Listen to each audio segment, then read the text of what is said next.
Cardfight Vanguard.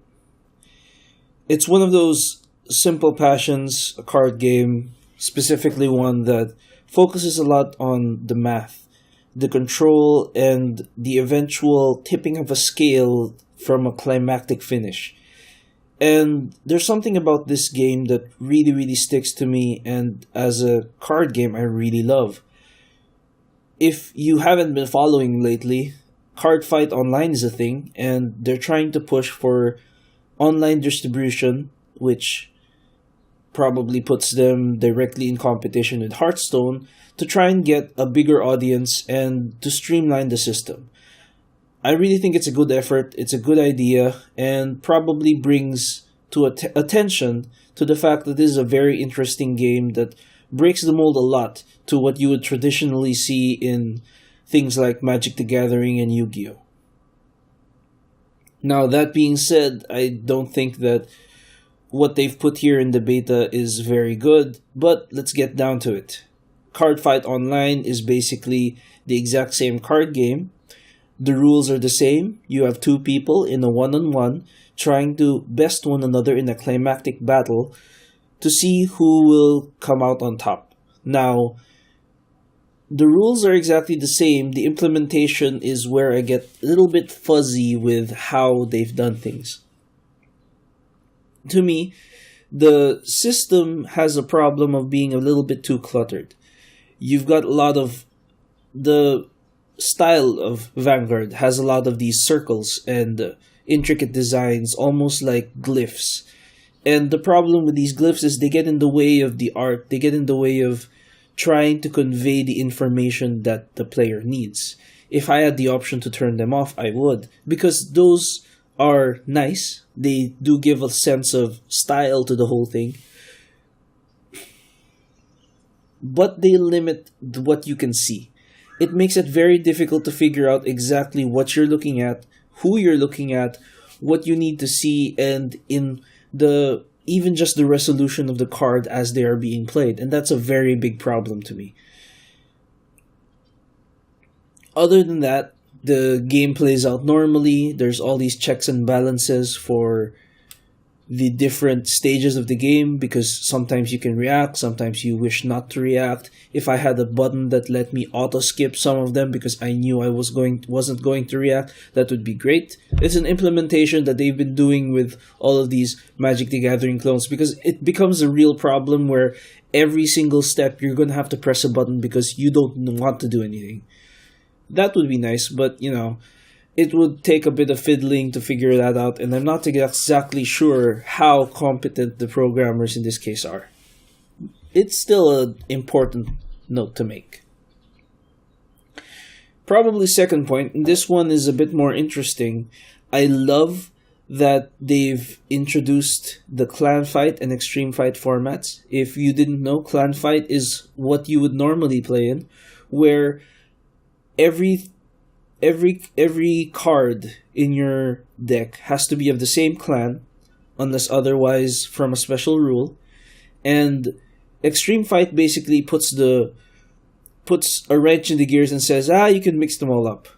It's a huge mess. You could write about anything happen.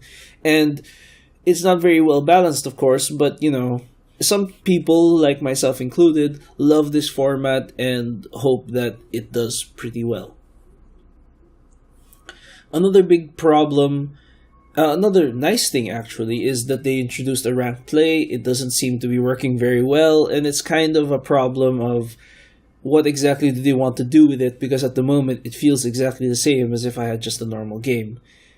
In some ways, that's fine. In other ways, I think that they missed the ball right in the middle. They could have tried to incentivize it, try to push a ranked play to give more benefits in some way.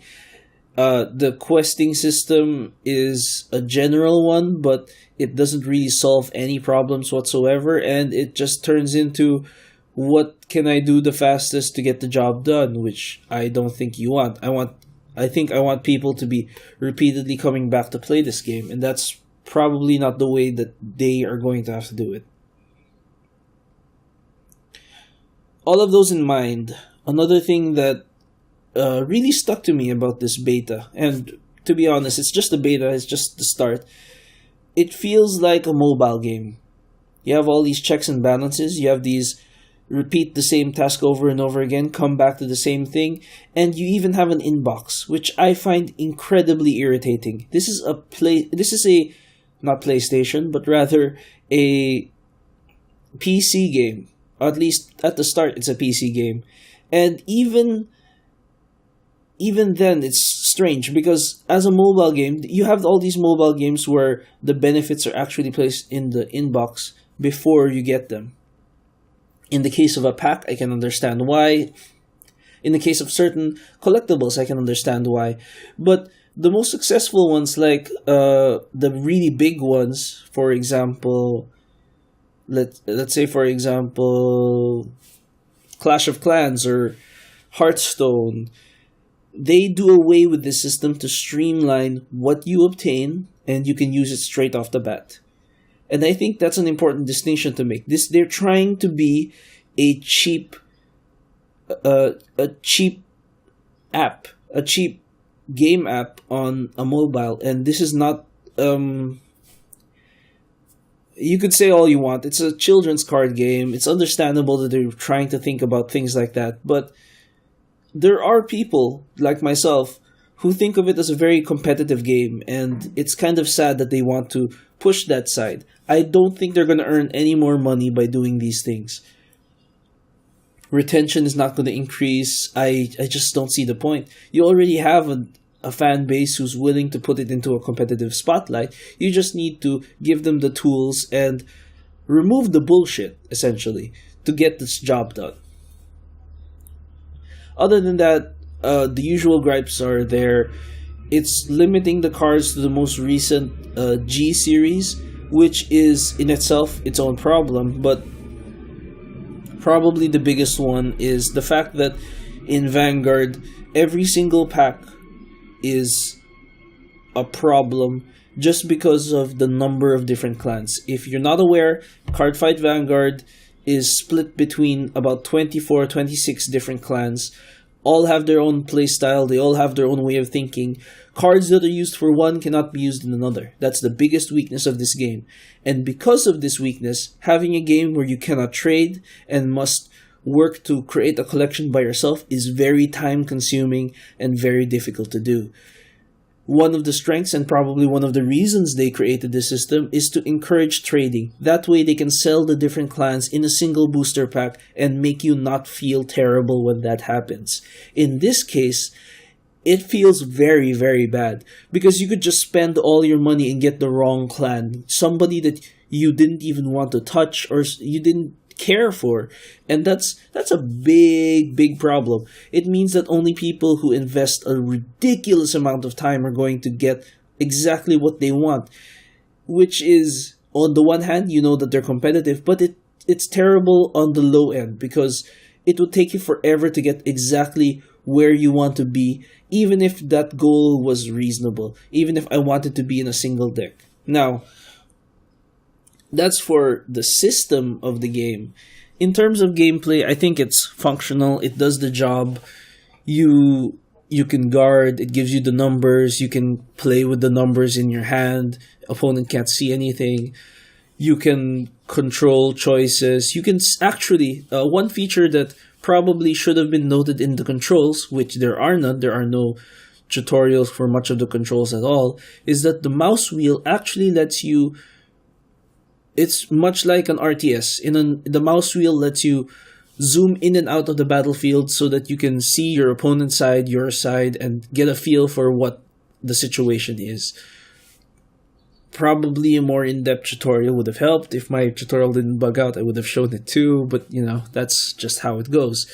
And all of this comes together to make me feel that this isn't really a beta. This isn't really a product that is near completion and going to be shipped out. At least I hope not. It feels more like an alpha. It needs a lot of work, needs a lot of love, and probably, I would say, just to get it right, at the minimum 4 months, maybe 6, which is this was already delayed. It was the beta just showed up all of a sudden in Feb, and it's going to end today. And it kind of hurts that you're going to have to wait another 6 to 8 months when they promised it would come out December. Just a little tidbit there. Further down the line, nobody's going to care, but it's kind of sad that that's the case. And to some degree, yeah, it's going to be annoying because they're already 4, 5, 6 sets behind, and they're going to have to start from the very beginning. And even after you start, you're going to have to spend all this money and time and effort just to complete everything to get to that point where you want to be. That's probably going to be the biggest weakness here. The fact that it does not have a very large collection at the start is going to limit its its capability, and it's going to be very hard for it to compete in a space where even just the most basic features are done much better in others. I have been trying out a couple over the past few weeks, Spellweaver, Hearthstone, and they've just implemented it in such a way that I really love. I just want to keep going. I just don't have the time. And if I'm competing between all of these different ones in Hearthstone, maybe I should just stick to Hearthstone. That's kind of sad, don't you think? Hearthstone doesn't even have that much of a grind. At the point that I'm at, I'm not looking for new cards so much as I'm just looking for a good strategy.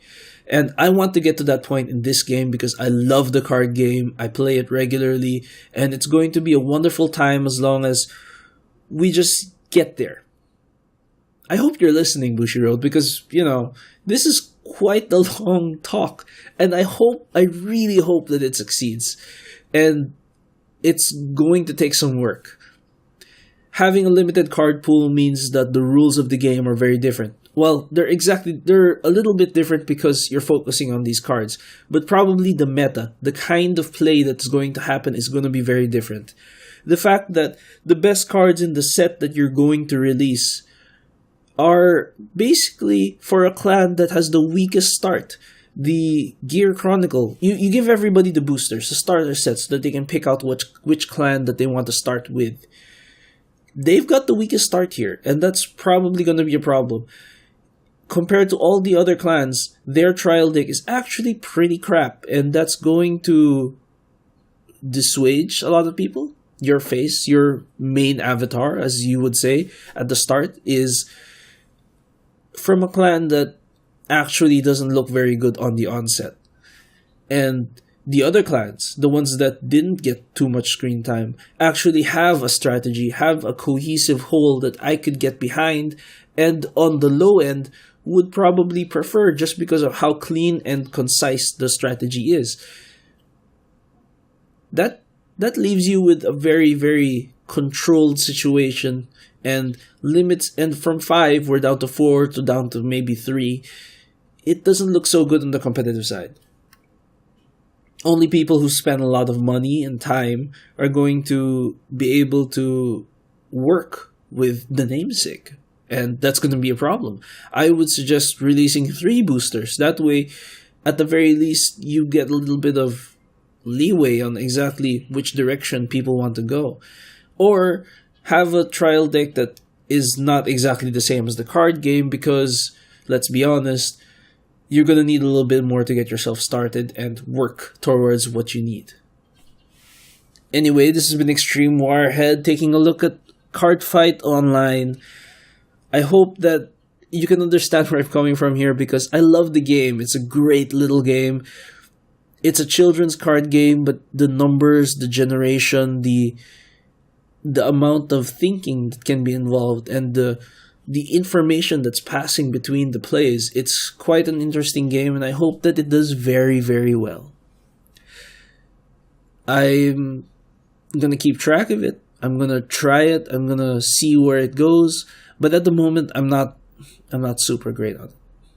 Anyway, Extreme Wirehead, I'll see you next time. Peace.